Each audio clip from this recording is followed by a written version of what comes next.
friend Roger Christofferson here again with another first listen review. Just got done checking out the new album by the amazing Rick Springfield and his new album called Automatic. I guess basically what this album was supposed to be was kind of a stylistic approach to what he described as somewhere between Working Class Dog and Tao.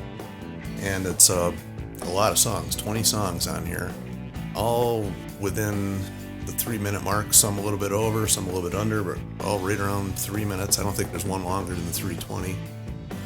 But his goal was to, write the best pop song he could, catchy, and does everything himself. It's one of these like one-man band type deals. Actually, the second one of these this week that I've reviewed like this, which I really admire these guys because it's kind of what I do with my own stuff. It's a lot of everything myself almost all the time. So every now and then somebody else will come in and we'll do some stuff, but so I know what it's like. It's a lot of work going into this, and 20 songs, that's a lot of work. And I guess he did them all like one at a time.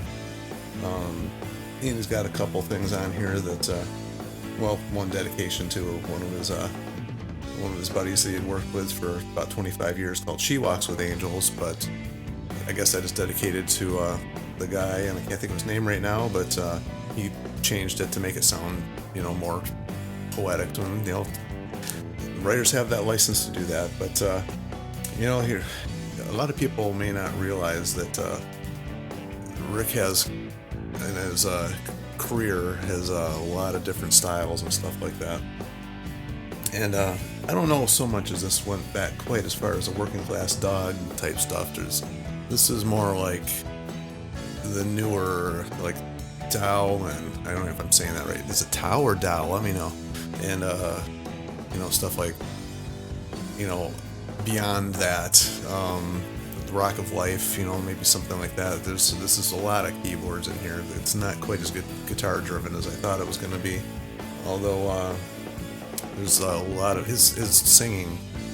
It sounds just like he did back in his younger days. I don't know how his voice is not aged. He's going to be 74 years old this month, which is amazing to me that he still sounds exactly the same.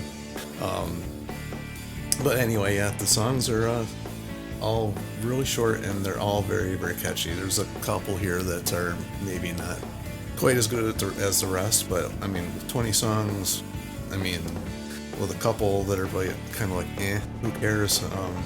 There's I'm looking at the list here, and there's only like a couple that didn't really stand out to me. It's funny, I can't remember which one it was. I think it was, I can't remember. I think it was Come Said the Girl. One of them sounded like Walking on Sunshine, like really close. And then there's another one in here that's very Motown. I think that one was, if I remember correctly, The Cure for Loneliness. That one started out with a kind of a very Motown type sound, which was cool. He does it his own way. He doesn't, even though he did everything himself, and there's a lot of songs, there's no lacking for, the little small touches that make the songs what they are.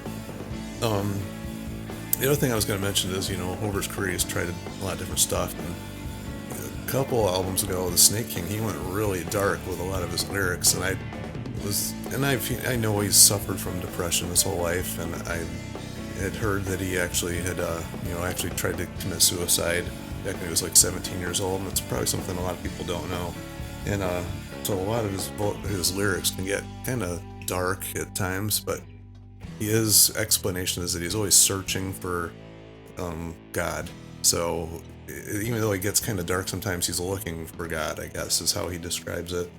And there's a song on here, When God Forgets My Name, and that's kind of what made me think of that, because that's like a really thought-provoking type song, because I don't believe that that's what happens, but it does make you wonder how people who suffer from depression think, and what their process is to get through it. So I think that a song like that reaches out to people and makes them feel like they're not alone. That's kind of a cool thing to bring people in. And and then of course there's songs about sex and death as well in here. He tends to sing a lot about that. I actually just got which I don't even know if this is an official release, but his self-titled album that was never released from back in the 70s, just released as Springfield.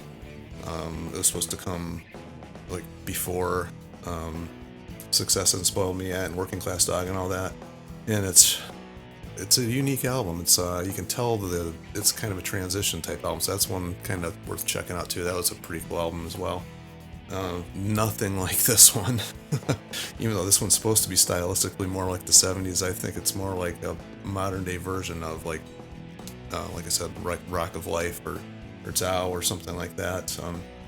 But I really enjoyed listening to it. I love Rick Springfield. I like the way he takes chances. I actually have Orchestrating My Life, which I got months ago, and I still haven't even listened to it yet, which I just realized as I'm talking here. I still haven't even listened to the album, which is crazy. I have so many CDs like just always laying around. I sometimes forget what I have and what I haven't listened to, so I'm probably going to have to go check that out because I remember getting it and I'm just realizing I never listened to it. So at least this happens a lot. You hear something that makes you want to go listen to something else. So I'm sure I'll be checking this one out again. If you're a Rick Springfield fan, I'm sure you're gonna love this.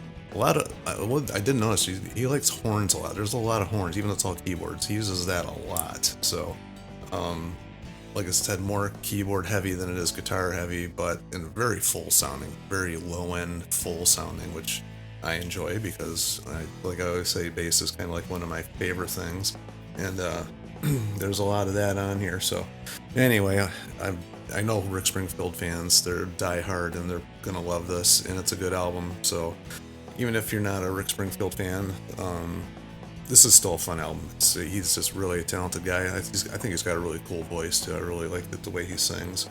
If you haven't had a chance to check out the little mini-series he did with Vance DeGeneres, that's also something I wanted to mention in here.